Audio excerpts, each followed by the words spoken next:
There will be days when you wake up tired, uninspired, and unmotivated. Days when your mind whispers excuses louder than your goals. And that's exactly when it matters most. Because the real growth doesn't happen when you feel ready. It happens when you move anyway. The difference between who you are and who you want to be is found in the discipline to act, especially when it's uncomfortable. You're not always going to feel like it. That's normal. That's human.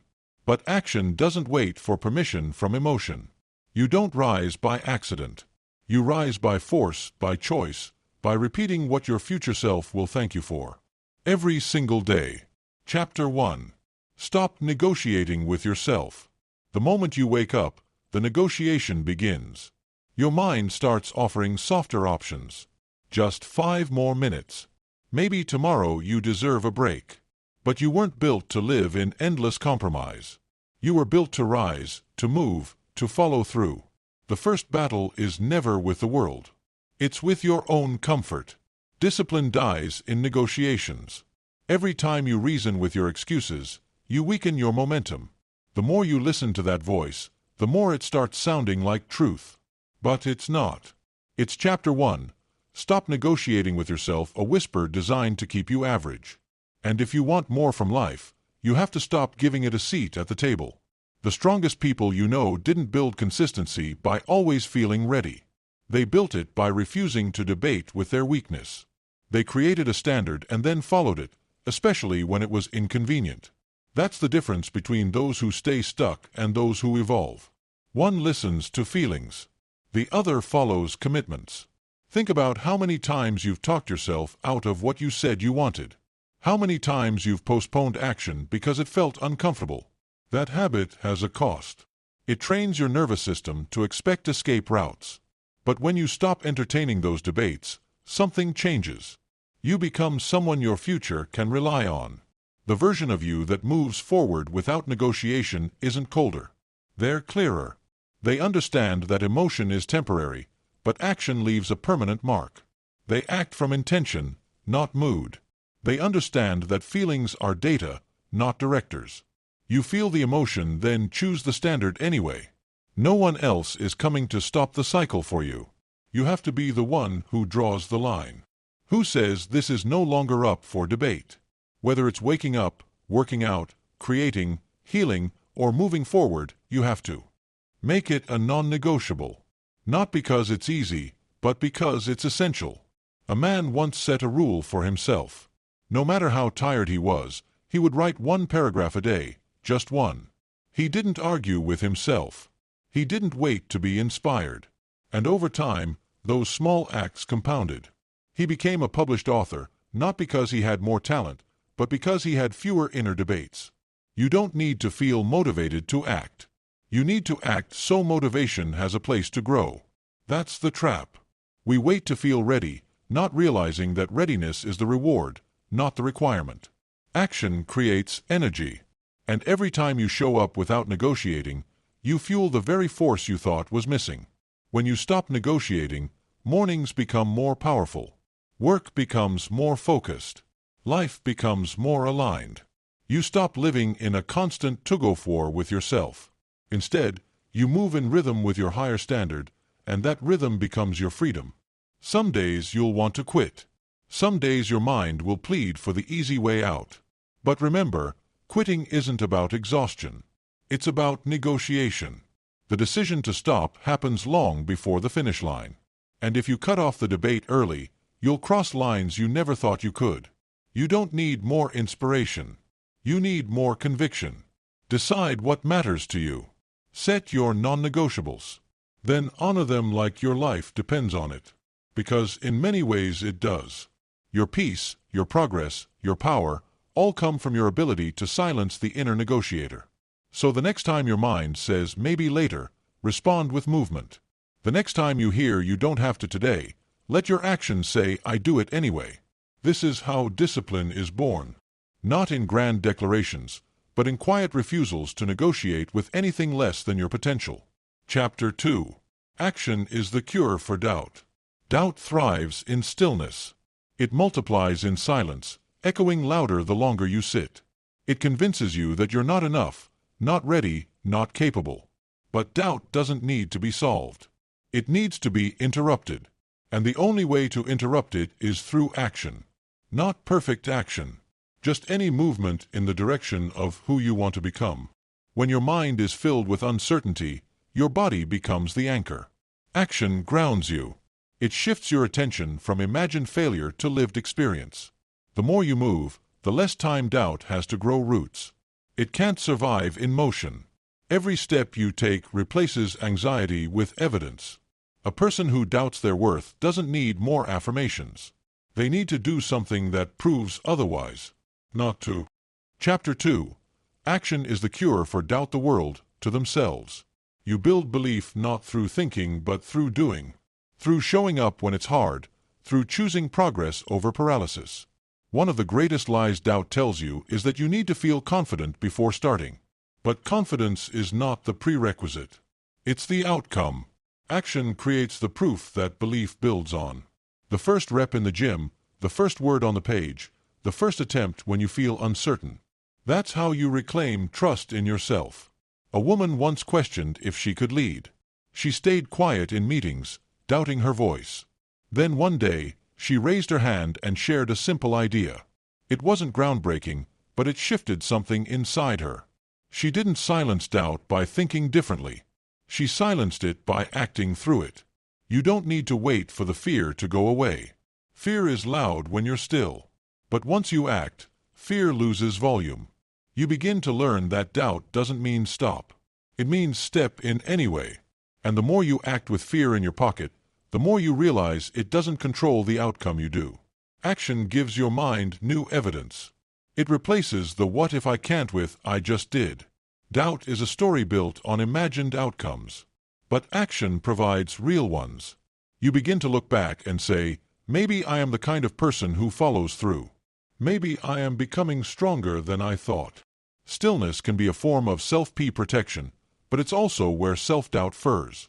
It convinces you to overthink, to overplan, to rehearse failure instead of progress. But when you act, you break that mental loop. You trade hesitation for learning. Mistakes become mentors. And every experience becomes fuel. You will doubt yourself often. That's human. But doubt doesn't have to win. Each time you act while uncertain, you plant a seed of resilience. That seed grows with every follow-through. Eventually, it becomes a tree so strong that doubt no longer shakes it because it's rooted in proof, not theory. Don't wait to feel brave. Be willing to act before the courage shows up. Because the act itself is what calls courage forward. You meet bravery on the path, not at the starting line. Action doesn't just cure doubt, it builds character. The kind of character that keeps going when the noise gets loud. Even if your first step is small, it still counts. Send the message. Show up to the meeting. Start the workout. Say the truth. Create the thing. Doubt doesn't vanish overnight, but with every step you take, its grip weakens. Not because you eliminated fear, but because you proved it wrong. So when your mind is full of questions, stop trying to answer them all. Do something, anything. Action cuts through the noise. It quiets the overthinking. It opens a door doubt said was locked. And through that door is the you who no longer needs to believe because they've already begun. Chapter 3. Discipline builds while motivation sleeps. Motivation is a spark. It lights up for a moment, fills you with energy, and then fades just as quickly. But discipline is the firewood. It keeps burning long after the spark is gone. If you rely on motivation to move, you'll only show up when it's easy. But if you build discipline, you'll show up even when it's silent, dark, and hard. There will be mornings when nothing inside you feels like getting up. When your body is heavy and your thoughts try to bargain with you on those days, motivation won't come to save you. That's when discipline steps in. It's the quiet part of you that says, "We're doing this anyway." Discipline is built in repetition. Not when you're excited, but when you're exhausted, when the results are invisible, when no one is watching. It grows in the hours that test your commitment. These are the moments that shape who you are becoming. Not the days when everything flows, but the ones when you show up despite friction. A man once said he'd only train when he felt inspired. Weeks passed and he barely Chapter 3. Discipline builds while motivation sleeps moved. Then he decided to train every day at 6 a.m., no matter how he felt. It was painful at first, but with time his body adapted, his mind sharpened, and he learned the truth. Motivation is a guest. Discipline is the home you build. The secret to long-term growth isn't intensity. It's consistency. Anyone can go hard for a few days. Few can endure quietly for months. But those who build discipline aren't chasing high-energy bursts. They're chasing alignment. They've learned that their future isn't built in big waves. It's built in daily bricks. Discipline frees you from emotional control. It stops your feelings from running the show. You may not feel inspired to work, to train, to create, but you do it anyway. And in doing so, you teach yourself something powerful. Feelings are temporary, but commitments are a choice you can renew every day. There's a special kind of pride that comes from doing the thing when you didn't want to. It doesn't come with applause. No one may notice, but you do. You feel that self-respect settle in your bones. That's what builds confidence. Not just results, but the process you chose to show up for without permission from motivation. Motivation can be stolen by weather, sleep, rejection, or mood. Discipline isn't so easily shaken. It wakes up, ties its shoes, and goes to work even when the sky is gray. Even when yesterday was hard, even when nothing feels worth doing, because it's not about today's emotions, it's about tomorrow's outcome. Discipline isn't about punishment. It's not about grinding endlessly. It's about remembering who you said you want to become and aligning with that version of yourself, even when it's hard, even when comfort tempts you. Especially then, that's when discipline becomes your compass. Your future self doesn't care how motivated you were. They care how consistent you were. They care that you showed up, that you didn't abandon the process every time it stopped feeling exciting. That you kept going when the spark went out and you chose to keep building in the dark. Motivation is emotional. It's influenced by mood, music, and momentum. But discipline is structural. It's built into your habits, your schedule, your mindset. When you've built it right, it catches you when motivation disappears. It says, "This is just what we do. Now, let's go." A woman once set a goal to write a book. She only wrote when inspiration struck. After a year, she had a few scattered pages. Then she changed her approach. 500 words a day, every day. No exceptions. That rhythm built her manuscript. And that manuscript built her confidence. Discipline gave her what motivation couldn't. If you always wait to feel like it, you'll live a life ruled by fluctuation. But when you move anyway, you prove to yourself that action isn't emotion dependent. That's real power. The ability to follow through without waiting for a perfect feeling to carry you. Discipline doesn't mean you never rest. It means you rest with intention, not avoidance. It means you take breaks because they serve your energy, not because you're negotiating with your discomfort. You build rhythm, not excuses. And that rhythm sustains what motivation can't. So when motivation sleeps, let it. You don't need it to rise. You don't need it to train, to create, to lead. You just need to decide again and again that your goals are bigger than your moods. And when that decision becomes your default, discipline becomes your edge. Chapter 4. Make movement your default setting. Most people wait for clarity before they act. But those who grow the most understand something different. Clarity comes from action, not before it. Movement creates momentum. It breaks through fog. And when it becomes your default setting, life starts to respond in powerful ways. You're not always going to know what to do, but doing something will always teach you more than standing still. It's in the motion that direction becomes clearer. The path sharpens under your feet the moment you take a step. Not while you're waiting at the edge, overthinking it. Stillness often feels safe, but it's a trap in disguise. The longer you stay inactive, the heavier everything becomes. Fear grows. Doubt strengthens. The task looks larger than Chapter 4. Make movement your default setting it is. But when you move even slightly, the pressure eases, not because the task got smaller, but because you got closer. You can't think your way into a new life. You have to move your way there. One action at a time. One risk, one reach, One uncomfortable decision that pulls you out of hesitation. Thought creates awareness. Movement creates change. And change only comes to those who step. A woman once spent months planning her next move. She made charts, set dates, talked through ideas, but nothing changed. One morning she decided to move without another plan. She picked up the phone, applied for the role, showed up anyway. Within weeks, doors opened. She couldn't have predicted. Motion was the missing piece. Your default setting is the behavior you return to when you're uncertain. For some, it's avoidance. For others, it's procrastination. But it can be trained to become action. You can teach your system that when discomfort arises, you move. You don't freeze. You don't shrink. You step. Imagine if every time you felt stuck, your instinct was movement. Not rushing, but intentional action. Instead of spiraling in questions, you ask, what can I do right now to learn something? To move this forward, to create momentum. That mindset rewires your entire relationship with fear. Movement doesn't always have to be massive.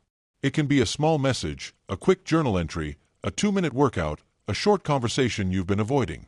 These tiny steps seem insignificant, but they compound. And when you move regularly, your identity shifts from stuck to steady. A mind trained in movement doesn't panic when the plan changes. It adapts. It doesn't break when discomfort arrives. It bends and repositions. Movement teaches flexibility, and flexibility keeps you from collapsing under life's unexpected weight. You become responsive, not reactive. Movement is self-respect in practice. It's you telling yourself, I care enough to act even if I'm unsure. That message builds inner trust. And when you trust yourself to keep moving, you stop fearing failure because you know you'll keep showing up. No matter what happens, sometimes we stay still because we want to feel certain before we act. But certainty is a byproduct, not a starting point. You earn it through repetition, through forward motion. Waiting for it keeps you trapped in theory.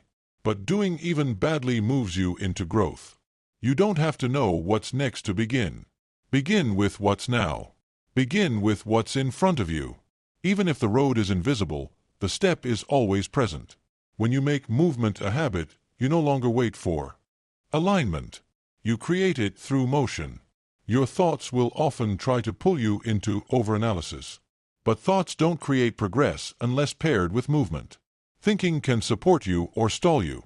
The difference is whether you follow it up with action. And if action is your reflex, you're already ahead. To build movement as a default, you need rituals. Not massive shifts, just daily choices that train your system to expect motion. Wake up and stretch. Start your day with one clear task. Move your body. Move your ideas. Even your breath, it's all momentum if you commit to it. The body holds wisdom the mind can't always access. That's why movement matters. A walk clears more confusion than an hour of overthinking. A quick start can create more motivation than any motivational speech. When your body moves, your mind follows, not the other way around. Even when it feels like nothing's working, movement still matters. You're building stamina. You're building rhythm. You're proving to yourself that you're not frozen. And that proof is powerful, especially when the results aren't visible yet. Movement becomes its own reward. You don't need to feel powerful to take powerful steps. You just need to act from principle, not pressure. Make it your default to take the next honest step even when fear is present. Courage isn't the absence of fear. It's the decision to move with it. Chapter 5. Consistency doesn't ask how you feel in your pocket. Movement simplifies life. It breaks the loop of wondering, doubting, second-guessing. It gives you new data, new feedback, new energy. Even if the step wasn't perfect, it gave you something stillness never could experience. And experience is the foundation of wisdom. Let this become your identity. When I don't know what to do, I move. Say it to yourself when the fog sets in. Say it when your energy dips. Say it when motivation goes quiet. Then take the smallest next step. 1 foot in motion is worth more than 1,000 thoughts. So build a life where movement is not a reaction. It's a way of being. Where you don't wait for momentum, you become it. When motion becomes your default, progress is no longer an accident. It's your baseline. It's your signature. And it never stops working for you. Chapter 5. Consistency doesn't ask how you feel. Consistency is not built on good days. It's built on all days. The highs, the lows, the boring middles. It's the quiet decision to keep going. Not because you feel like it, but because you said you would. Your feelings may change like the weather, but your standards can remain like the sky, unmoved, always above. The trap most people fall into is waiting for the right mood to take action. But feelings are unreliable guides. Some days they lift you, other days they lie to you. That's why consistency isn't emotional. It's behavioral. You act not in response to your emotions, but in alignment with your identity. A person who trains only on motivated days won't get strong.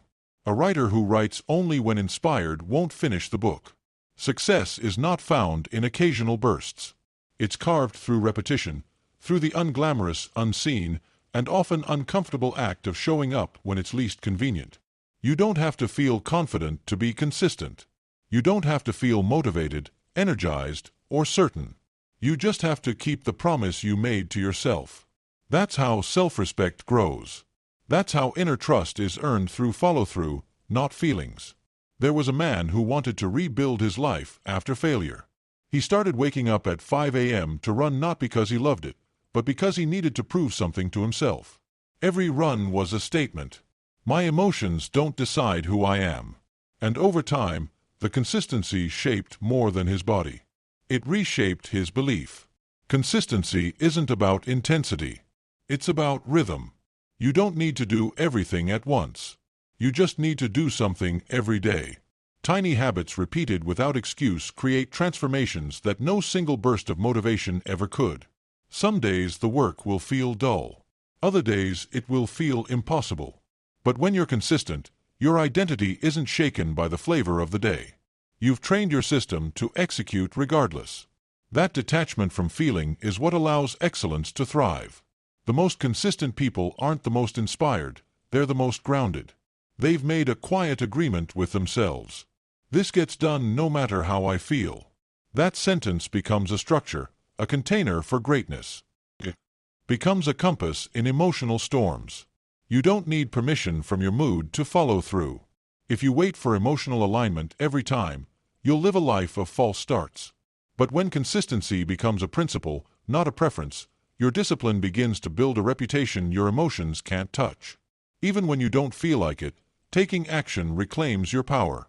You become the driver again. You shift the focus from internal resistance to external movement. And often just starting is enough to create momentum. Your energy rises once you begin, not before. There's wisdom in removing "how do I feel" from the equation. Instead, ask "what did I commit to?" That question pulls you out of your current state and into your bigger vision. It repositions you from emotional drift to intentional direction. Consistency is less about performance and more about presence. Chapter 6. Small steps done daily become unstoppable. Don't have to crush every workout, write a masterpiece every day, or always be excellent. You just have to show up. That act alone builds something powerful, a foundation that emotion alone could never give you. Some people wait to feel ready. Others move without asking. The second group wins more often, not because they're more talented, but because they've stopped outsourcing their actions to unpredictable feelings. They've decided to build no matter the weather inside them. When you're consistent, your emotions begin to respect you. They stop running the show because you've proven they don't get to decide your standards. This builds strength far beyond habit. It builds character. You become someone your future self can rely on daily. A woman once journaled every night for a year. Some nights she had nothing to say. Others she poured her heart onto the page, but she never missed. That habit became a mirror, not of how she felt, but of who she was becoming. Consistency gave her a story her emotions alone never could. Don't confuse discipline with denial. It's not about ignoring your emotions. It's about not obeying all of them. Some emotions deserve space. Others just want to delay your growth. Consistency teaches you which is which. And that discernment becomes a superpower. Consistency is not rigid. It's reliable. It allows for adjustment without excuse. You can pivot, rest, adapt, but the core commitment stays. It's not about pushing through at all costs, but returning. Again and again, even when life pulls you off track. That return is what matters most. Eventually, the habit becomes part of you. Not something you force, but something you embody. The routine becomes rhythm. The actions feel natural. And when others wonder how you built it, they won't see the days you wanted to quit. They'll only see that you never did. When people say you're so consistent, they don't see the wrestle. They don't hear the inner voice that said not today and the other voice that replied yes today. That quiet battle is where winners are made. Not in celebration, but in the choice to keep moving when no one else knows. So don't ask yourself how you feel today. Ask yourself what you committed to. Then move toward it. That one act of consistency done on a day when you didn't feel like it may become the moment your entire future pivots around. Chapter 6. Small steps done daily become unstoppable. Big dreams are fueled by small actions. It's easy to forget that when we're chasing something massive, something life-changing. But the truth is the breakthrough rarely happens in one big moment. It happens slowly, quietly, step by step through small, almost invisible acts repeated without excuse. The reason most people don't finish what they start is because they only commit when it feels dramatic. They want fireworks, not footprints. But the person who wins is the one who shows up on the days when nothing feels magical. That's the difference. The decision to keep stepping even when the sky is gray. There's a quiet power in the ordinary. Brushing your teeth every day doesn't make headlines, but it keeps you healthy. The same applies to goals. Writing 1 page a day, 10 push-ups, 10 minutes of meditation. These things look small, but done daily, they become forceful. You don't become great by doing something once. You become great by doing it again and again until it becomes part of you. Repetition carves character. It shapes mindset. It removes the question, will I show up today? And replaces it with certainty. This is what I do now. A man once struggled to read even 1 book a year. So he made a deal with himself. 2 pages a day no matter what. Some days he read more, some days just those 2. At the end of the year, he'd finished 7 books. Not because of speed, but because of steady steps. We often underestimate the compounding effect of consistency. A penny doubled every day becomes millions. By the end of a month. The same math applies to your habits. Tiny progress might look meaningless today, but stack those efforts across weeks and years and you become unrecognizable. Discipline isn't about dramatic leaps. It's about direction. Are you moving forward even slightly? Are you Chapter 7? Emotion follows motion, reinforcing your values even on days when progress feels microscopic? That's what separates those who talk from those who build. The beauty of small steps is they're hard to argue with. It's easy to convince yourself not to run 5 miles, harder to argue with walking 5 minutes. And once you start walking, momentum usually follows. You begin to do more, not because you plan to, but because movement invites movement. You'll be tempted to underestimate your small efforts. You'll look at them and say, this doesn't matter. But that's the lie that kills dreams. It's not the size of the step, it's the repetition of it. The steps you think don't count are often the ones that carry you the furthest. Every great athlete, artist, leader, they didn't start where they are. They started with a first step and then they kept stepping. They weren't gifted with consistency. They built it one small commitment at a time until it became a non-negotiable part of who they are. There will be days when you feel too tired, too distracted, too overwhelmed to keep going. Those are the most important days to honor your small steps, not to crush it, not to outperform, just to show up and say, I didn't quit. That alone rewrites your identity. The best part about small steps is they fit into any season. Busy, do something quick. Sad, do something gentle. Uninspired, do something mindless. But whatever you do, don't do nothing. Even a slow drip fills the bucket over time. A woman once wanted to get back into painting but felt overwhelmed. Instead of trying to complete a canvas, she committed to 1 brushstroke a day. 1. Within months, her wall filled with finished pieces. The brushstroke wasn't the goal. It was the doorway. Small steps protect you from burnout. They keep you moving without demanding perfection. They let you rest without regressing.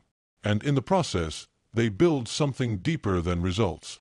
They build reliability both in yourself and in how others experience you. We're taught to chase intensity, but it's sustainability that wins. The person who lifts weights once a week at maximum effort will be outpaced by the one who trains lightly every day. Why? Because intensity fades, but consistency compounds. Momentum is not magic. It's motion. And motion doesn't begin with massive effort. It begins with the decision to do something, anything today. Small doesn't mean weak. It means manageable. And manageable habits are the ones that last through storms. The key is to lower the barrier to entry. Make the habit so small that doing it feels effortless. You want to create a streak, a rhythm, a flow. Then once the habit is alive, it naturally starts expanding. What began as 5 minutes often turns into 30. But the magic lies in starting small. You'll rarely regret taking a small step, but you'll often regret doing nothing. Especially when time passes and you realize how far you could have gone with just a bit of movement each day. Don't let that be your story. Let your steps, no matter how small, carry you forward. There's a quote that says, "Little by little, a little becomes a lot." Let that guide you. Don't chase the mountain, build the staircase. And let each step, however tiny, be your vote for the future you believe in. So don't wait for the perfect day to take massive action. Take small, imperfect action today. Do it again tomorrow. Stack the days, stack the steps, and before long, you won't just be consistent. You'll be unstoppable. Chapter 7. Emotion follows motion. Most people wait to feel better before they do better. They wait for motivation to strike, for confidence to show up, for inspiration to arrive. But here's the truth. Emotion rarely comes first. It follows. It trails behind action. If you want to shift your state, don't start with your mood, start with your movement. You don't need to feel happy to take a step forward. Often, it's the step that creates the happiness. Even a simple task, a short walk, a cleaned room, a message sent can shift something inside. The fog doesn't lift before the movement. The movement clears the fog. A man sat in his room for weeks, sinking into stagnation. He didn't know what he needed, so he moved. Just 20 push-ups, just a quick walk around the block. It didn't solve everything, but it cracked the heaviness. His mood didn't lead the way. Chapter 8. The hardest days matter the most as motion did. Emotion is responsive. It mirrors your actions. When you sit in stillness, it deepens your spiral. When you move with intention, it slowly begins to catch up. You don't control every feeling, but you do influence them through the rhythm of your behavior. This is why discipline matters. It gives you something to lean on when your emotions are unreliable. You may wake up empty, low, or uncertain. But if you've built the habit of movement, you act anyway, and often by the time you finish, your emotions have softened or shifted. You can't think your way out of every dark place. Some moods require motion. Some spirals only stop spinning when your body interrupts the loop. Action gives your system something new to work with. New input, new energy, new evidence that today can be different. Even something as small as making your bed or stretching your body can become a turning point. It sends a signal. I'm still here. I'm still in this. I'm not waiting for a better feeling. I'm creating one.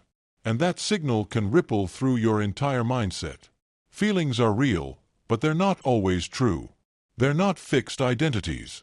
They shift when your environment shifts, when your breath changes, when your posture changes, when you decide to act in spite of emotion, not because of it. We've been taught to feel it first, to wait for alignment, confidence, clarity. But the most powerful changes often come from acting before the feeling. Because when you move first, you reclaim control. You stop outsourcing your life to moods you didn't choose. A woman once struggled with deep anxiety. Her therapist told her to move first, to take a 5-minute walk every morning before checking her phone. It felt pointless at first, but within weeks, her mornings began to feel lighter. Not because the anxiety vanished, but because her actions no longer fed it. When your mind is noisy, your body becomes the anchor. You can move through discomfort. You can move through sadness. You can move through resistance. And every time you do, you prove something powerful. You are not trapped. You are not stuck. You are not helpless. Motion also rewires your identity. When you act like someone who follows through even when it's hard, your emotions begin to reflect that. You start feeling stronger, more capable, more resilient. Not because the feeling appeared out of nowhere, but because you acted your way into it. There's nothing fake about choosing to move when you're not in the mood. It's not inauthentic. It's strategic. It's strength in motion. It's the art of choosing what serves you, even when it doesn't match how you currently feel. And that choice reshapes your story. Sometimes the best thing you can do for your mental health isn't more thinking. It's more motion, a short jog, 10 deep breaths, watering the plants, organizing your desk. These small acts build momentum, and momentum makes emotion easier to manage. Movement is a form of honesty. It's your body saying, I care about how I feel, but I also care about what I'm building. It's choosing action as an act of self-respect. Not because you feel amazing, but because you're learning to lead yourself regardless. Emotion is not your enemy. It's just not your compass. Let motion guide the direction, and emotion will adjust. With time, your feelings begin to align with your habits. You don't wake up confident, you wake up consistent. And consistency teaches your emotions how to respond.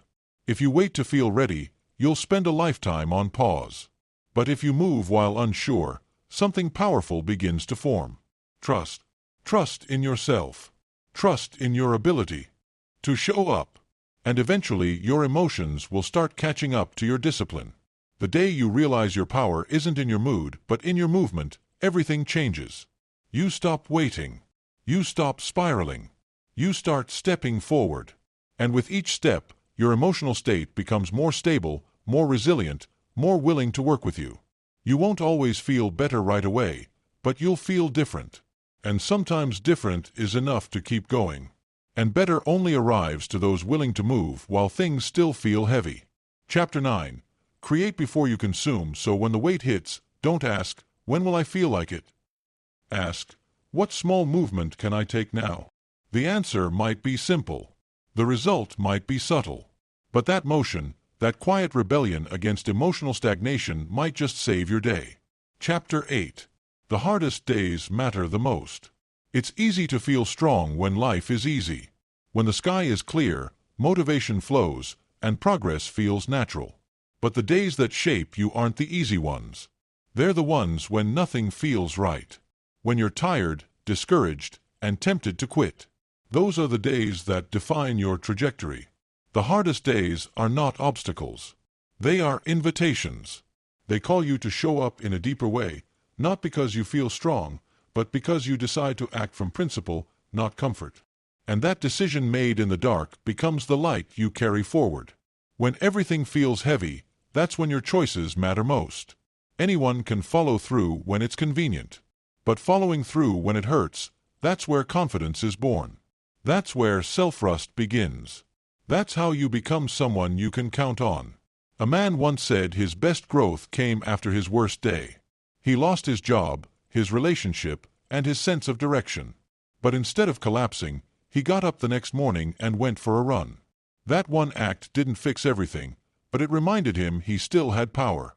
The days you feel the most resistance are the ones with the most potential. Not because they're enjoyable, but because they force you to dig deeper, to ask more of yourself, to choose courage over comfort. Those days don't just test your habits. They refine your identity. Pain has a strange way of sharpening your focus. When life presses hard against you, distractions fade, the noise quiets, what matters becomes clear.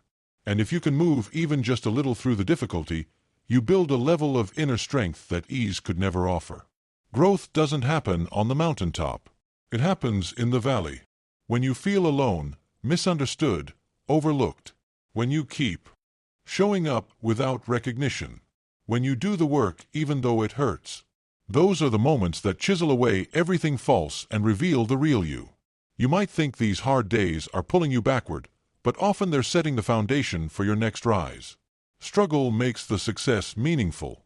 Effort makes the outcome sacred. You don't just get results, You earn them with every hard decision to keep going. Don't despise the hard days. They are part of your preparation. They teach you patience, humility, resilience. They expose your weak points not to shame you but to show you where to strengthen. In this way, the hardest moments become your most honest teachers. When your energy is low and your emotions are heavy, even small actions carry massive weight. A single task, a single conversation, a single breath of stillness and chaos. These tiny acts of movement during suffering become anchors, proof that you didn't let the storm define you. You'll look back one day and realize that the person you're proud of wasn't built by victories. They were built by effort in the shadows, by silent consistency, by the times you wanted to break but chose to bend instead. That's the story real strength tells. Some days all you can do is survive, and that's okay. But survival is still resistance. It's still a form of movement. If all you did today was not give up, that matters, that counts. You may not see the payoff yet, but these days are putting something solid beneath your feet. Emotional pain, uncertainty, rejection, they all bring a chance to rebuild from a deeper place. Not to become harder, but to become wiser. The most grounded people you meet are rarely the ones with perfect stories. They're the ones who stayed standing when it would have been easier to disappear. Your character is not defined by how you act on good days. It's revealed in how you respond to adversity. You don't become unshakable overnight. Chapter 10. You don't need to be ready, just willing. You become unshakable by choosing discipline, grace, and movement. When everything inside you says to shut down, it's during the hardest seasons that your discipline either fades or deepens. These are the days that stretch your limits, yes, but they also widen your capacity. You're not just surviving these moments. You're training for the person you're becoming. When it feels like nothing's working, remind yourself not all growth is visible. Some days build results, others build resilience. And resilience is what keeps you grounded when results are delayed. It's what keeps you aligned when outcomes are out of reach. There's a quiet beauty in persistence. No fanfare, no applause, just you choosing to show up, choosing to take the next step. That choice, repeated in hardship, will echo into your future, and eventually it will carry you to places ease never could. A woman once said, "I cried through the process, but I never stopped walking." That's the spirit of transformation. You don't have to be fearless. You just have to be faithful. Faithful to your process, faithful to your progress, faithful to your purpose. The hardest days may feel like detours, but they are part of your direct path.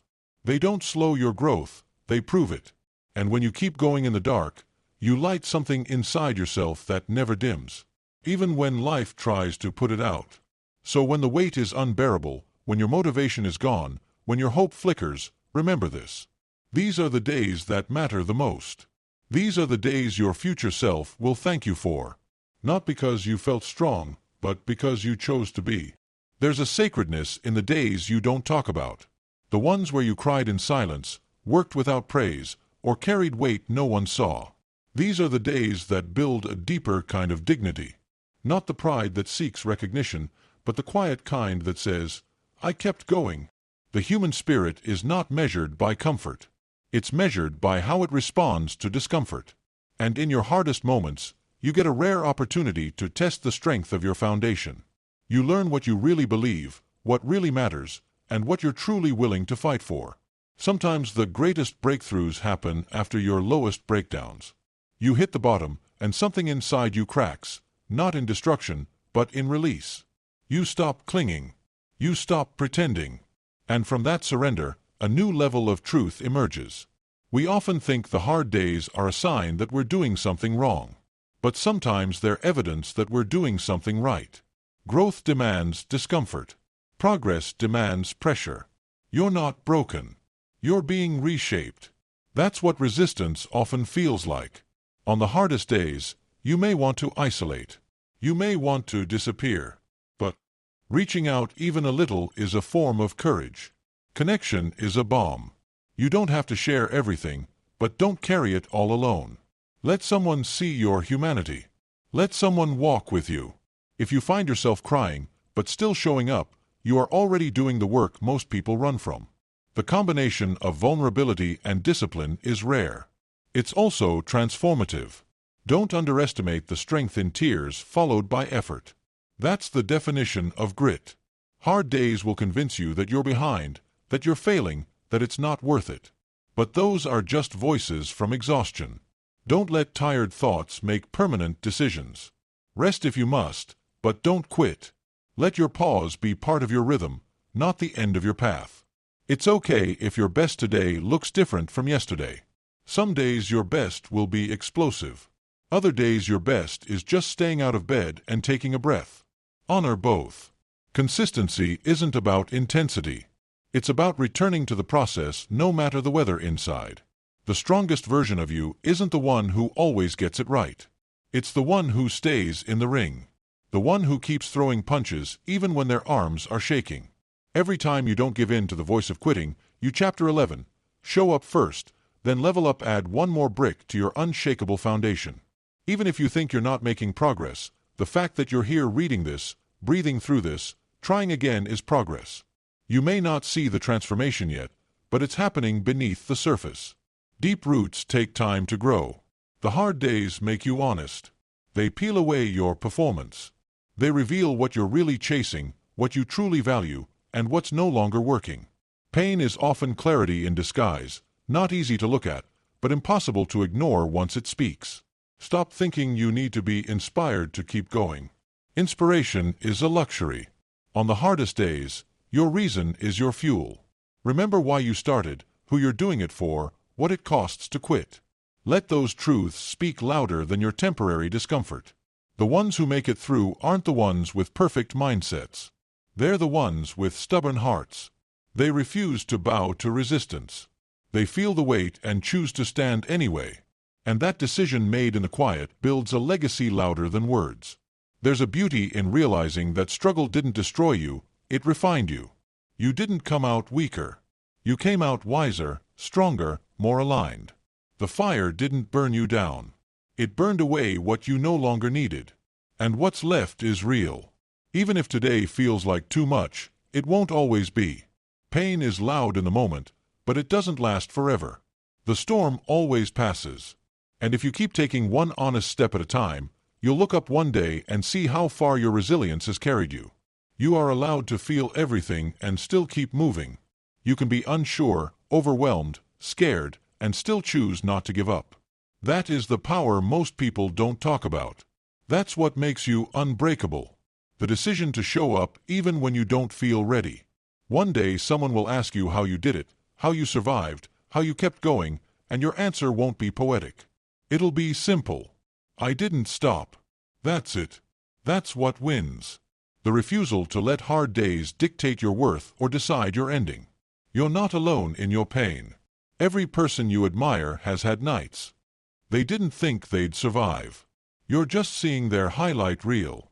But the real story, it's written in the quiet choices they made when everything felt wrong and they kept going anyway. Let this chapter be your reminder that the hardest days are not punishments. They are practice. Practice in patience, practice in endurance, practice in showing up without applause. And with enough practice, what once broke you becomes what builds you. So carry this with you. Your hardest days are not the end of your story. They are the raw, unfiltered beginning of a deeper chapter. One where you don't just survive, you rise. And one day, these same hard days will be the reason you became unshakable. Chapter 9. Create before you consume. Each morning, you're offered a choice to lead with output or absorb someone else's. Most people choose consumption, scrolling, checking, reacting. But if you want to become someone who builds rather than chases, you must reverse the order. Create before you consume. Give your mind your own message before you let the world shape it. Creation doesn't always mean art. It means intention. It means output. Writing a journal entry, moving your body, planning your priorities, speaking your truth aloud. These are acts of creation. And when done first, they align your energy with contribution, not comparison. The world is loud the moment you open your phone.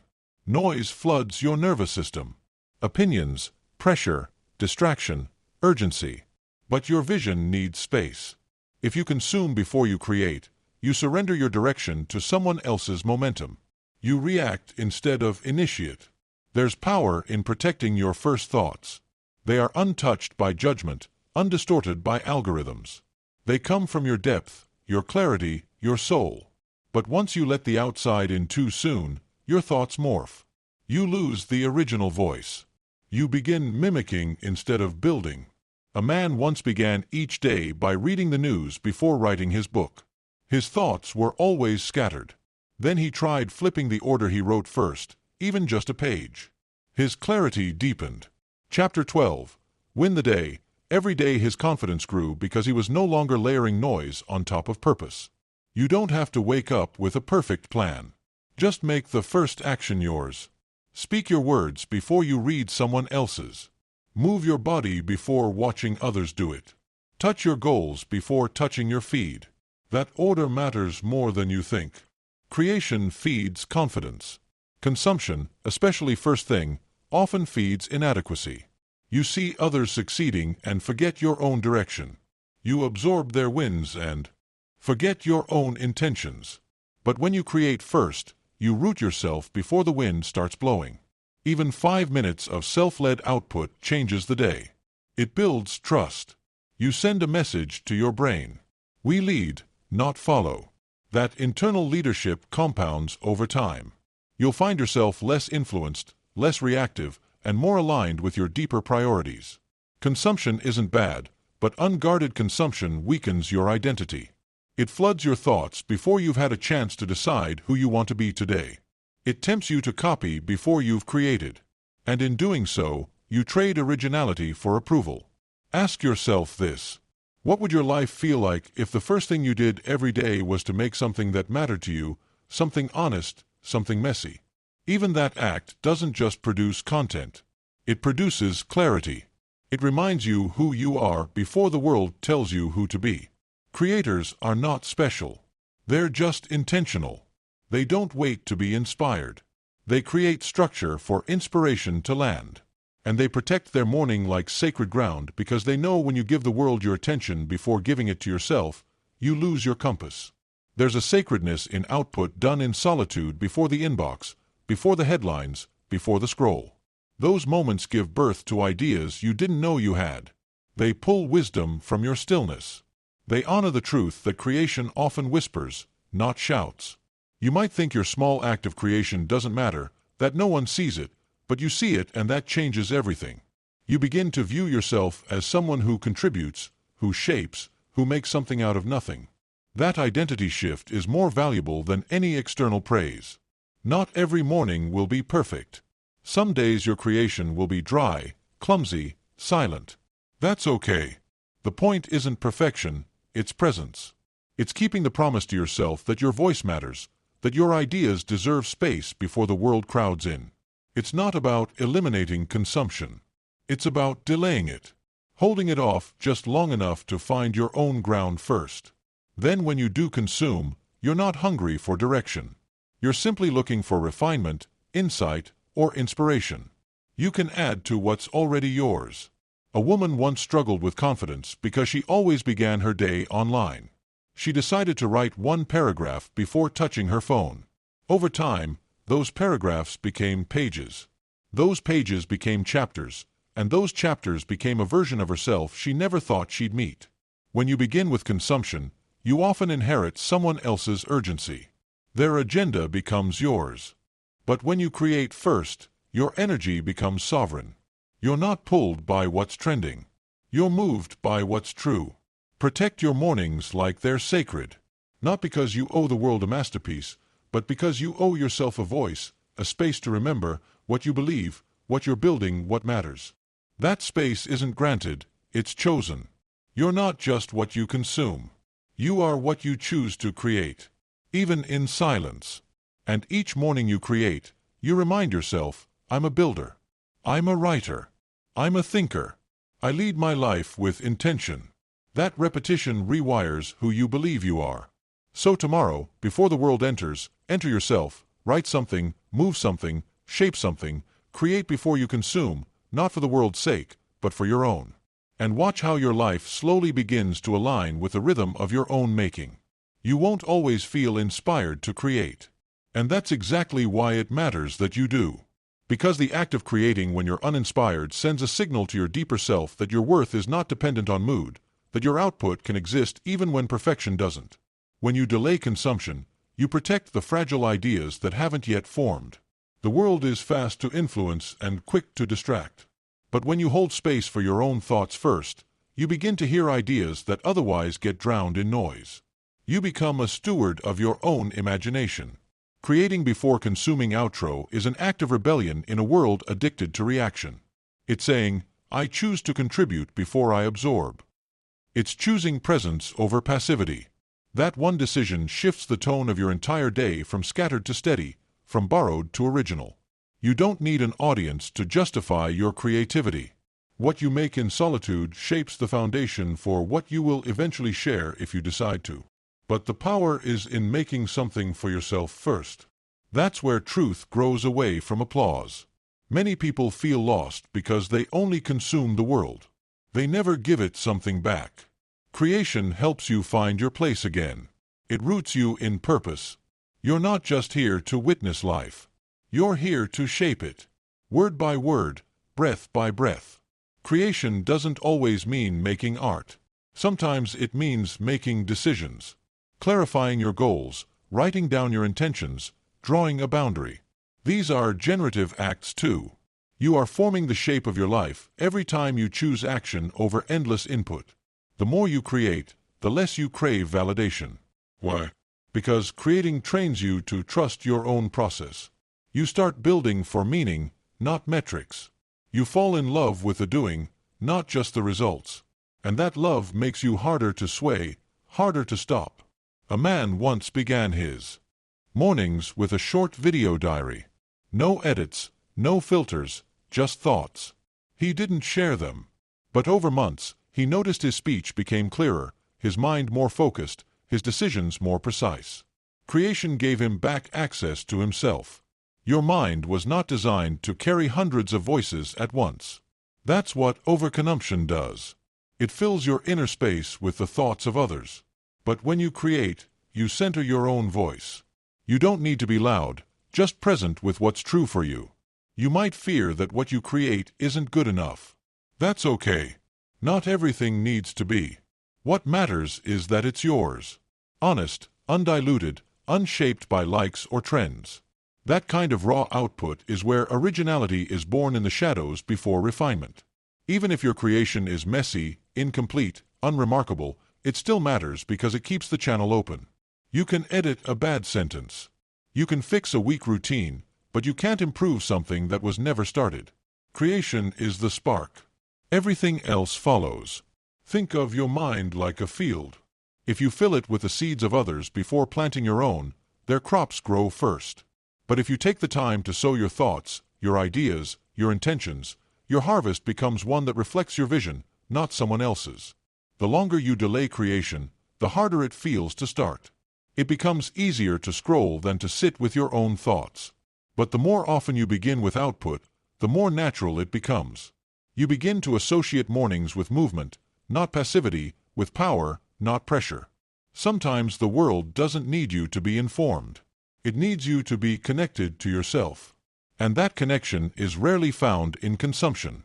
It's found in the quiet act of creating something only you could have made. No one else can give that to the world. Not all input is nourishment. Some of it is clutter. Some of it is noise that numbs your own potential. But when you create first, you filter with discernment. You're no longer consuming to escape. You're engaging to enhance the thing you've already begun building. Creativity isn't about being a genius. It's about showing up with what you have. If all you have is a sentence, write it. If all you have is one push-up, if all you have is a moment of clarity, capture it.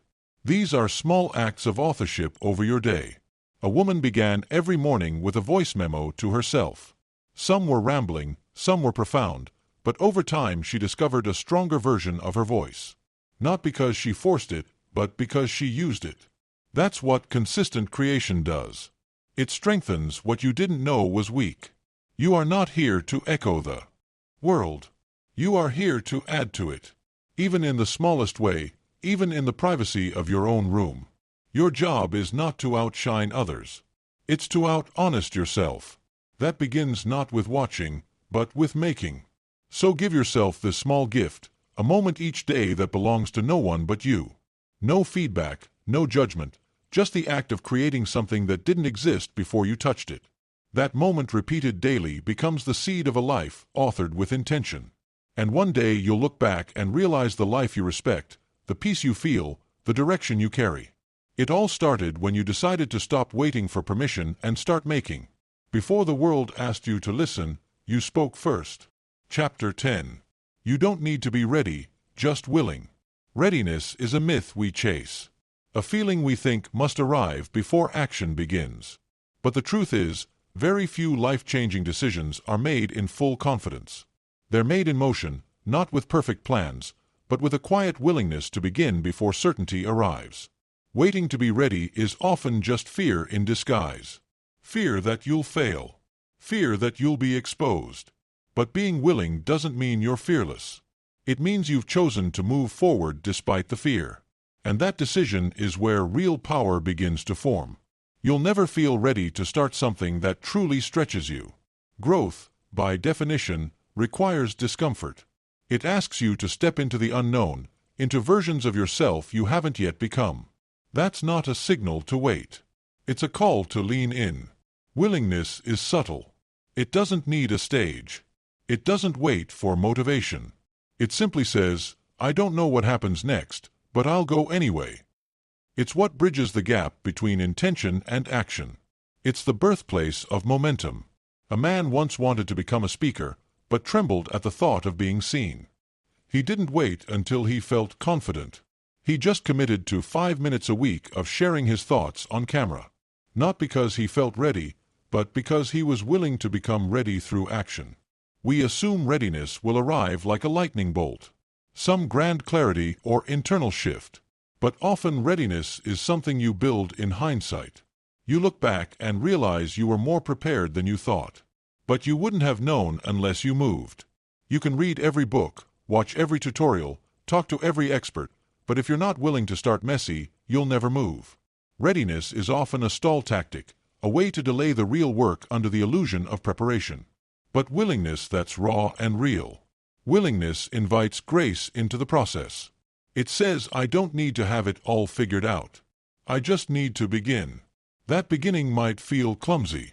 That step might be small, but that choice plants the seed of change. Every great journey starts with that seed. The world doesn't need you to be perfect. It needs you to be present. Your willingness to show up imperfectly gives others permission to do the same. It creates momentum not only in your own life, but in the people watching you rise without having it all together. Think of a child learning to walk. They don't wait until their balance is flawless. They wobble, they fall. But they keep going not because they're ready, but because they're willing. That instinct is still inside you, buried under fear, but never lost. There will never be a perfect time to change your life. There will always be another excuse, another doubt, another delay. But willingness disrupts the pattern. It cuts through hesitation with a simple statement, I'll start now, ready or not. The person you're becoming doesn't need you to be perfect. They need you to be brave. To begin with shaky hands, to speak while your voice still trembles, to try when you're unsure. Every courageous act began with someone who didn't feel ready but moved anyway. Preparation has value, but not at the cost of paralysis. If you're endlessly preparing but never executing, you're not stuck, you're stalling. Willingness is the antidote. It shifts you from observer to participant, from thinker to doer, from dreamer to builder. A woman once wanted to open a business but waited years for the right time. One day she decided to launch with what she had. It wasn't perfect, but it worked. Her willingness beat out her hesitation, and everything she needed to learn, she learned after she started. Life doesn't reward readiness. It rewards action. Not blind action, but courageous movement. Willingness opens the door to opportunities preparation alone can't touch. Some things can only be learned through experience. And experience only comes through willingness. You'll be surprised how capable you are once you stop trying to feel completely ready. Once you step in, energy follows.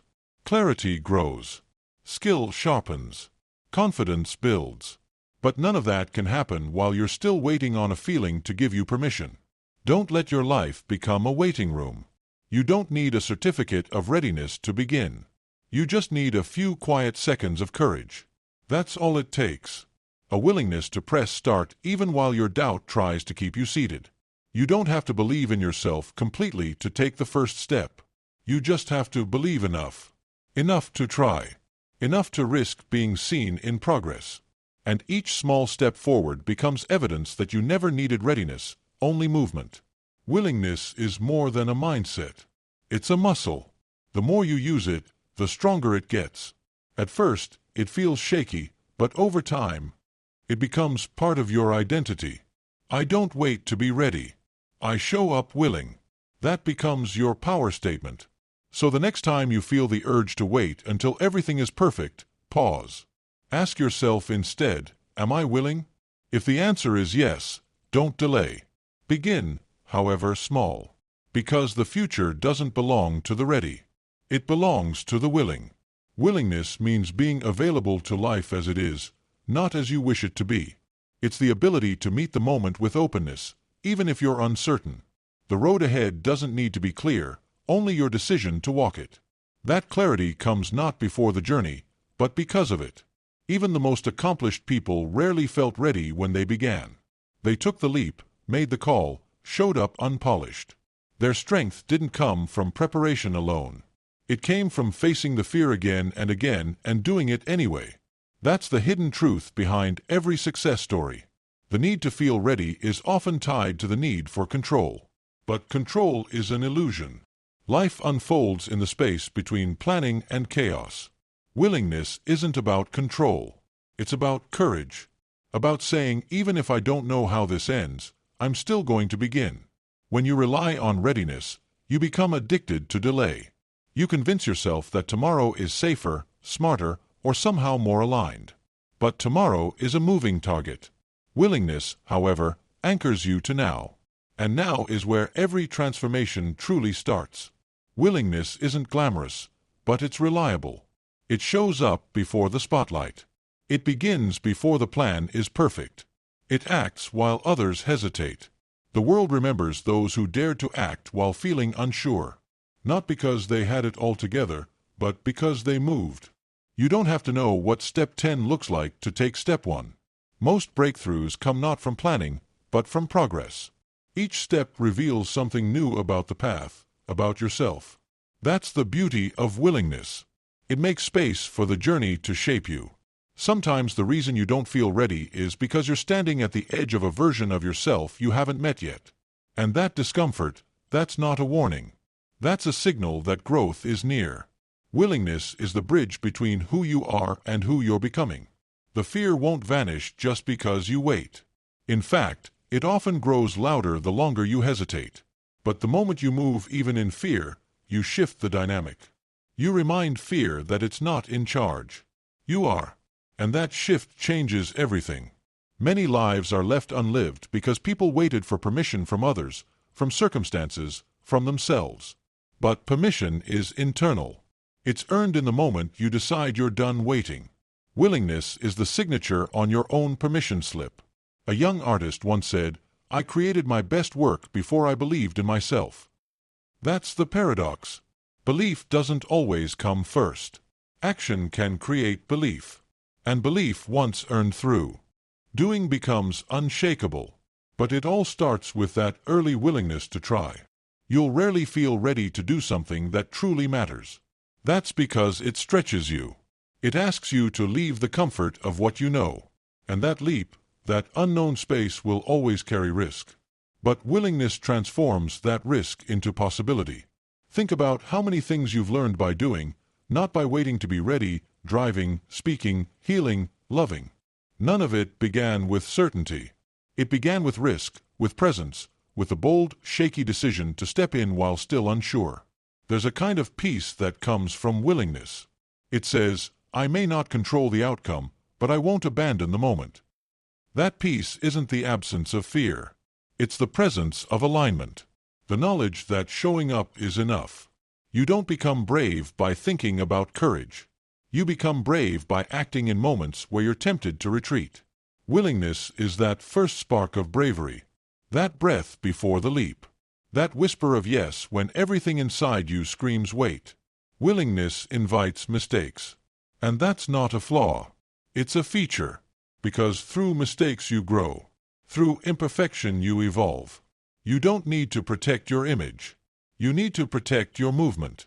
Movement builds you. Perfection delays you. You are more prepared than you think. Not because you know what to do, but because you're willing to learn.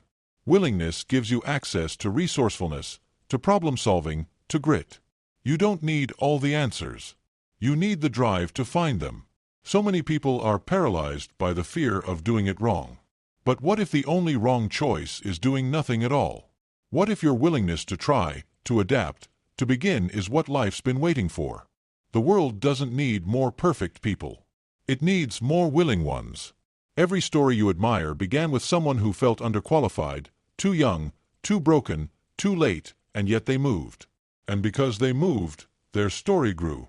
If they had waited to be ready, you would have never known their name. You're not here to perfect your life before living it. You're here to participate, to show up messy and real. Willingness is what connects you to that deeper purpose. It lets you step forward not because you're certain, but because you're committed. So next time you doubt yourself, don't ask, "Am I ready?" Ask, "Am I willing?" Willing to show up. Willing to grow through the process. Willing to begin even without guarantees, because that willingness, consistent, imperfect, and true, is where your life starts to change. Chapter 11. Show up first, then level up. The biggest lie people believe is that they need to already be great before they begin. But mastery never precedes commitment. Growth never comes before presence. The truth is simple. You won't level up until you consistently show up, no matter how unpolished you feel. People wait to be qualified before they start. But qualification comes through the fire of repetition, not from the sidelines. You become good by doing. You become great by staying. You don't wait to rise. You rise because you're willing to stay grounded long enough to earn it. Showing up is where self-respect begins. When you keep your word to yourself, even quietly, something inside shifts. You start trusting your own process. You stop needing external validation because deep down you know you're someone who follows through. There's power in the ordinary moments of presence. Sitting at the desk when you'd rather scroll. Going to the gym when your mind makes excuses. Having the hard conversation instead of avoiding it. These aren't glamorous acts, but they're the building blocks of transformation. A man once wanted to become a writer, but kept rewriting the same sentence for weeks, afraid it wasn't good enough. One day, he committed to writing 500 words a day, regardless of quality. Within months, he didn't just improve, he discovered his voice because he showed up first. Too many people chase the final form of success without honoring the beginning stages. But every expert was once a beginner who refused to disappear. They kept coming back, kept refining, kept putting themselves in the arena. Not just watching from the edge. It's easy to convince yourself that you'll start once things are better, once you feel ready, once life calms down. But conditions are rarely perfect. And the longer you wait, the more momentum you lose. Showing up, even under pressure, is how momentum begins. Improvement doesn't come from thinking about growth. It comes from engaging with difficulty. You'll never get stronger avoiding resistance. You have to show up when it's uncomfortable. That's how skill sharpens. That's how discipline is carved. Most breakthroughs don't happen during moments of inspiration. They happen during quiet repetition. Day after day, the page gets filled. The skill improves. The mind learns. And none of that happens unless you're willing to keep showing up. Especially on the days you don't want to. Showing up is a decision, not a feeling. It's not about being in the mood. It's about being aligned with your future. The you that you're becoming isn't waiting for perfect timing. They're waiting for your presence now, today, in whatever form you can offer. You can't upgrade your life in theory. You have to step into the process. You have to feel the resistance and walk through it. That act of consistent showing up creates an identity shift. You stop being someone who tries and become someone who trains. There's nothing weak about starting small. What matters isn't the size of your step. It's your willingness to take it again tomorrow. Leveling up is often invisible in the beginning, but consistency has a compounding effect, and before you know it, you've outgrown who you used to be. A woman started with 10 minutes of walking each day. It felt pointless at first, but she kept showing up. Then it became 20 minutes. Then she began running, then lifting. She didn't wait to feel strong. She built strength by refusing to disappear. That's what showing up does. Even your worst day counts if you show up. Even a half effort matters more than a no effort. This isn't about perfection. It's about identity. Are you someone who shows up for what matters to you? If the answer is yes, growth is already in motion.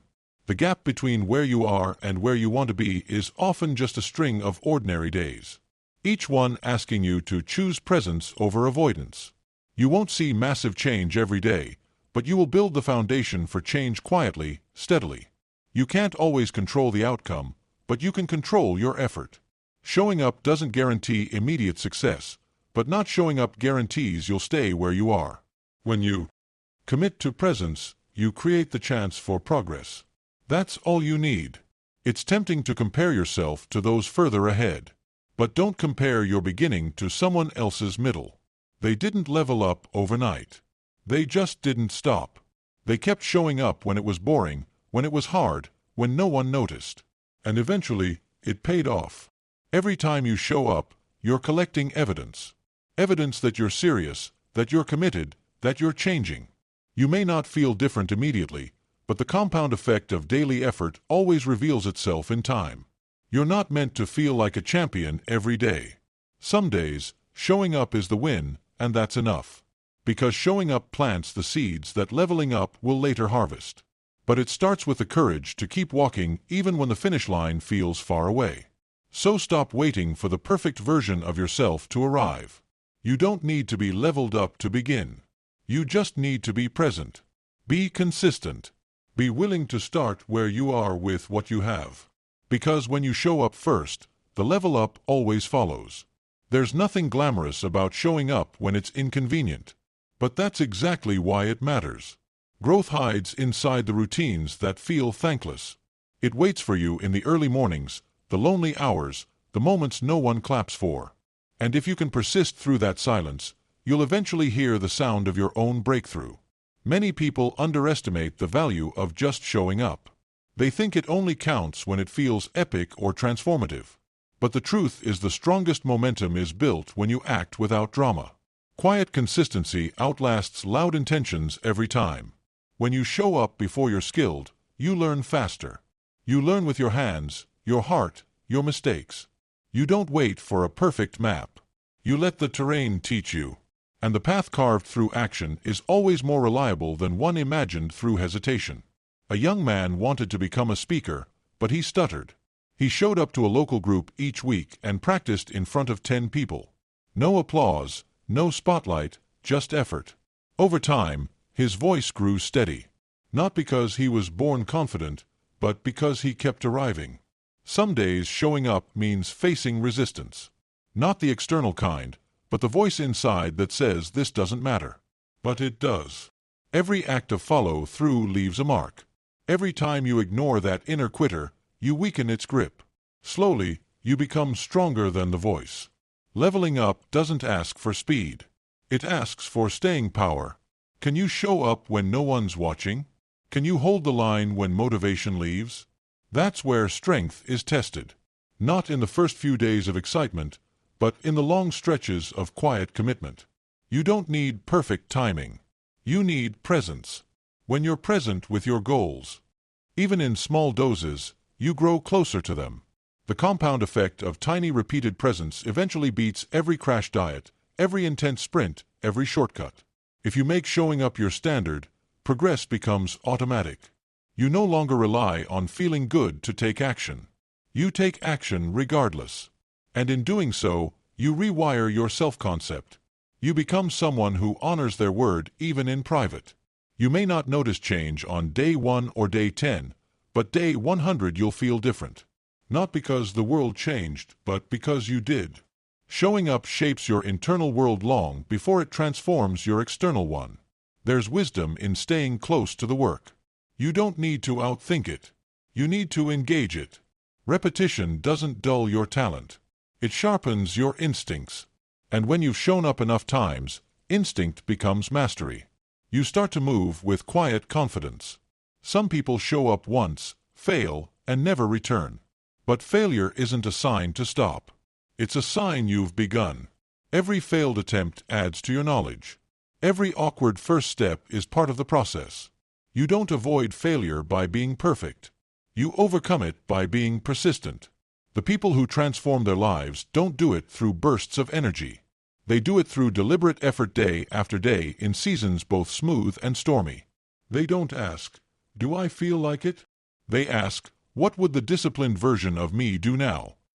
When your identity shifts from I'll try to I'll return, everything changes. You no longer judge yourself by one performance. You trust the process. You see value in the effort. Even when the results are invisible, you build faith in the slow climb. Even on days when your effort feels small, it still counts. A paragraph written. A workout finished. These small wins aren't just steps forward. They're proof that you're willing to show up for yourself, no matter how you feel. You don't find your rhythm by thinking. You find it by doing. Show up. Stumble, learn, show up, fail, adapt. It's messy, yes, but it's honest. And over time, those messy reps become clean movements. Clarity is earned through exposure, not avoidance. The difference between average and exceptional often comes down to this. Who kept showing up when it got boring? Who stayed when motivation left? Who stayed rooted in action when distractions offered easier roads? Those who stayed, they're the ones who rise. You won't always feel proud of your performance, but you'll always be proud you didn't quit. Showing up is self-respect in motion. It's you saying to yourself, "I am worth the effort even on the hard days." And that belief becomes the soil for everything else you'll build. If you want to change your life, don't wait for big opportunities. Show up where you are with what you have for what matters. That posture attracts the growth you seek. You'll find that life meets those who move, not those who endlessly wait. A future version of you is quietly watching, waiting to see if you'll keep going. Not because everything feels perfect, but because you believe in your direction. And when you keep showing up, you close the gap between who you are and who you're becoming. So remember this, leveling up doesn't begin with a breakthrough. It begins with a decision, a quiet one, a repeated one, a choice to show up today, no matter how you feel. Because those who show up first are always the ones who level up in the end. Chapter 12. Win the day every day. You don't need to win the month or the year or your entire future. You just need to win today. That's where real power lives. Not in the pressure of long-term perfection, but in the focus of present effort. One day, one decision, one honest win at a time. We lose momentum not because we're incapable, but because we overcomplicate the path. We think in years instead of hours. We chase transformation instead of traction. But when you shrink the vision down to just today, the path becomes walkable. The climb becomes human. Winning the day isn't about grand victories. It's about small repeated promises kept. Waking up and moving your body. Saying no to what drains you, saying yes to what matters. These aren't fireworks, they're bricks. And over time, they build something unshakable. A man once set out to change his entire lifestyle. But instead of setting big goals, he asked one question each morning. What does winning today look like? That question changed everything. It anchored him in simplicity. And simplicity made discipline sustainable. Every day is a canvas. You don't need to paint a masterpiece. You just need to show up with the brush. Even imperfect strokes add value over time. Consistency leaves more impact than bursts of brilliance. The masterpiece reveals itself in the layers of daily effort. You won't always feel like a winner, but the goal isn't to feel, it's to act. On the hard days, winning might mean holding the line, not quitting, not collapsing. That still counts because not every win looks like progress. Some wins look like resistance to falling backward. When you focus on the day in front of you, the pressure of the future dissolves. You stop trying to control what's 12 steps ahead. You start asking better questions. What matters now? What can I do with what I have? That mindset doesn't just reduce stress, it builds trust. Winning the day doesn't require motivation. It requires intention. That means deciding in advance how you want to show up. It means designing your priorities instead of reacting to distractions. When you lead your time no longer leads you. The beauty of daily wins is that they're accessible. You don't need perfect conditions. You don't need a 5-year plan.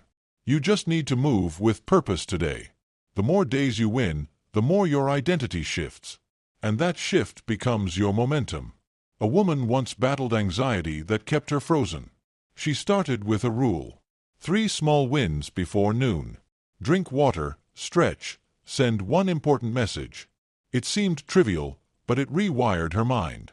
By focusing on winning the morning, she reclaimed her day. Every evening, you're given a quiet opportunity to reflect. Did I win today? Not by the world's standards, but by mine. Did I live in alignment? Did I protect what matters? That daily reflection is more powerful than any goal-setting journal. It teaches you how to listen inward. You don't have to control how the day goes, only how you show up in it. Even when chaos enters, you can still win. You can breathe instead of reacting. You can speak with clarity. You can hold your ground. Victory sometimes looks like quiet self-control in the midst of noise. We often chase peak performance. But what we need is peak presence. Winning the day isn't about doing more. It's about doing what matters fully. That kind of presence multiplies your impact, and it removes the illusion that success comes from being busy. Discipline becomes easier when the goal is small and immediate. You don't need to feel inspired to win the day. You just need a reason. And sometimes that reason is simply honoring who you're becoming. Not for applause, just because it matters to you. Think of your habits like a vote. Each time you do the right thing, even if it's small, you cast a vote for the identity you want. Winning the day isn't just progress. It's a daily reaffirmation of the kind of person you've decided to be. That's how character is formed. You won't always get it right. But missing a day doesn't erase your growth. The only real loss is quitting. When you miss, reset, re-engage, begin again. The win is not in being flawless. It's in being faithful to the process even after setbacks. Some days winning means saying no. No to temptation, no to burnout, no to overcommitting. Protecting your peace is a form of success. It doesn't look productive, but it's powerful because every time you honor your boundaries, you reinforce your worth. Winning the day is not about intensity, it's about integrity. Can you show up for your values even when no one's watching? Can you make the honest choice when it's inconvenient? These moments build self-respect, and self-respect sustains motivation. Every big transformation you admire was built by someone who mastered the art of daily wins. They didn't wait to feel ready. They didn't chase perfection. They just kept showing up, doing what they could with what they had, and trusted that it would add up. So, as this chapter closes, remember, you don't need to master the entire staircase. Just win the step you're on. The day in front of you is not a test. It's a gift. One moment of integrity, one decision of discipline. That's how you win the day. And over time, your life, you don't have to chase a perfect life. You just need to keep collecting meaningful days. And those days are built in the simple act of showing up with heart, doing what you said you would, being who you promised yourself you'd be, even when no one else notices. Small victories shape large outcomes. The person who stretches for 10 minutes instead of skipping entirely, who journals instead of scrolling, who chooses calm over chaos, they're not just surviving the day, they're practicing a new standard. That standard adds up over time. Many people lose the day in the first hour, not because they lack willpower, but because they never define their first win. Your morning doesn't need to be a performance. It just needs to be yours.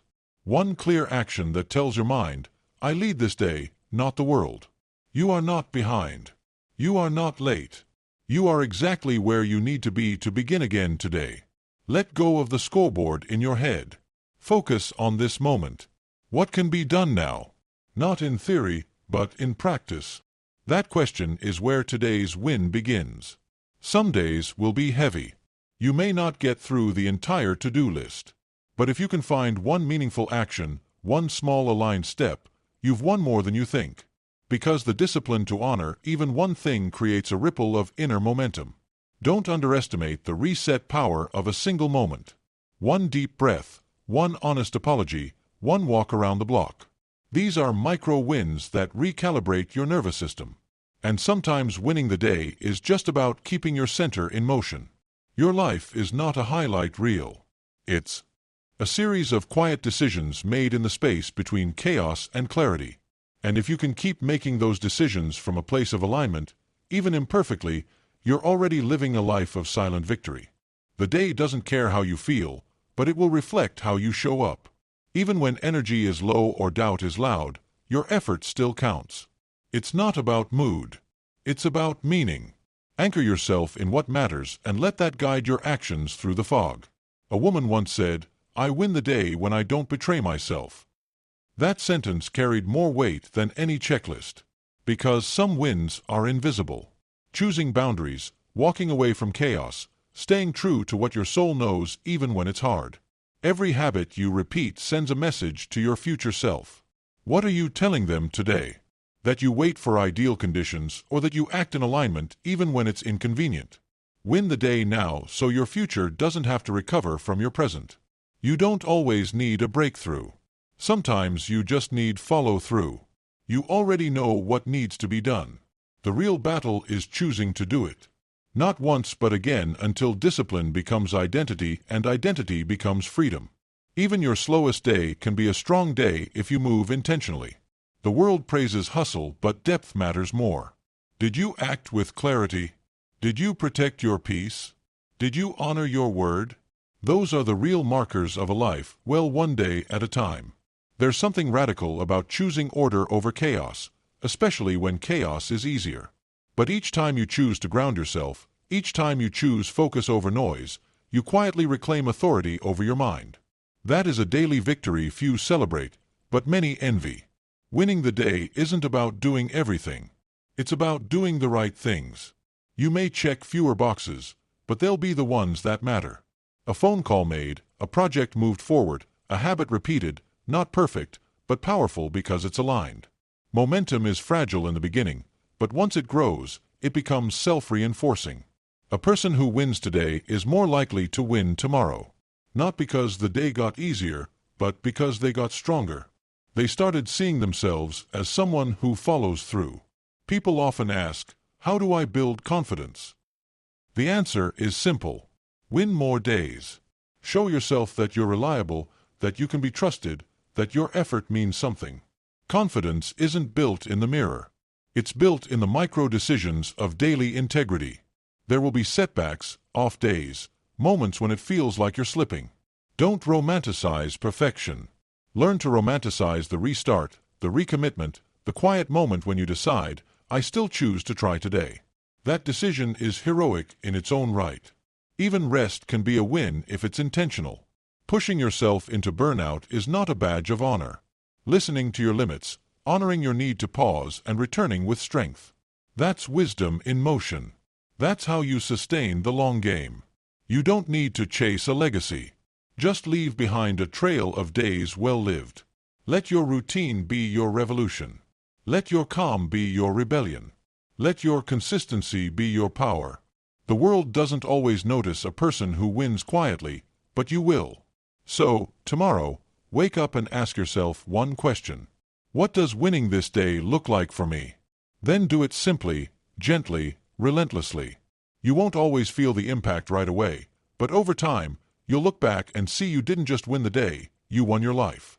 The ones who change their lives aren't the ones who feel motivated every day. They're the ones who act anyway, who move through resistance, not around it. Because what you do when it's hard, that's what builds you. That's what separates dreams from reality. You don't need to be perfect. You just need to be consistent. Even a quiet step forward beats loud intentions left undone. So when the feelings fade, when the energy dips, when no one's watching, push anyway. That's how greatness is built. One action, one choice, one day at a time. Start today and never stop showing up for the life you're